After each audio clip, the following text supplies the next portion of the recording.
What's up, friends and followers? I am in my home residence finishing up on a powder room renovation, and just want to share with you a couple of details on the seams up top here.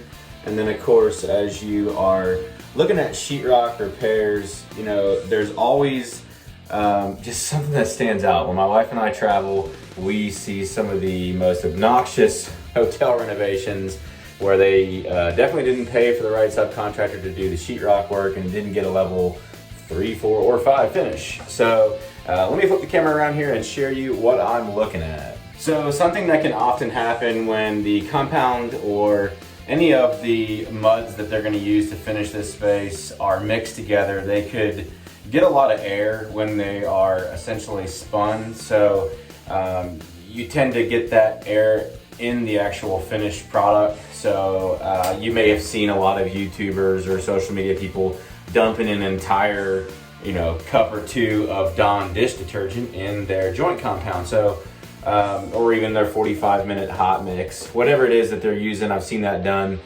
That seems to sometimes help, but what happens is there's still just agitation and air in the compound as it's mixed. So that tends to bubble, and then eventually it pops, and that's what you're seeing in this this video here. I'm up on the stilt here. I am in a corner, and I want to share with you how to use a sponge to knock down some of the finished details here. Give yourself a clean, smooth surface to paint, one that won't show any imperfections or any bumps or pits. And so let me flip the camera around here and share with you what that looks like and why it's so important. So you can see here, this is a seam going from the ceiling down, and this particular seam was pretty rough.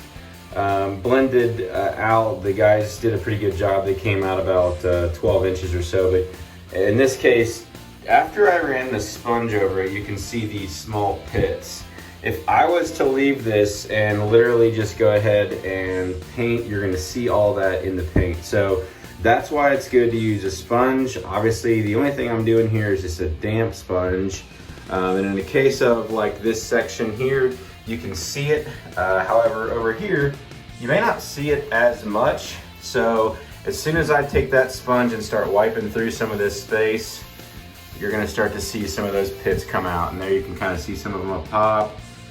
Some of the nicks, and there they are. Those are craters that you're definitely going to see in the finished product. So the sponge technique helps. It reduces a lot of the dust too. So once I see that, I may go ahead and run another quick skim coat with some hot mud over top of that, or I may sand it out. There's a couple options there. The sanding process in a renovation is one that you just want to kind of minimize as much as possible. So that's the method here behind using the sponge and just getting things cleaned a little better. Sometimes the pits will just be completely coated in dust and you won't even see them until you use the sponge. So hope that helps.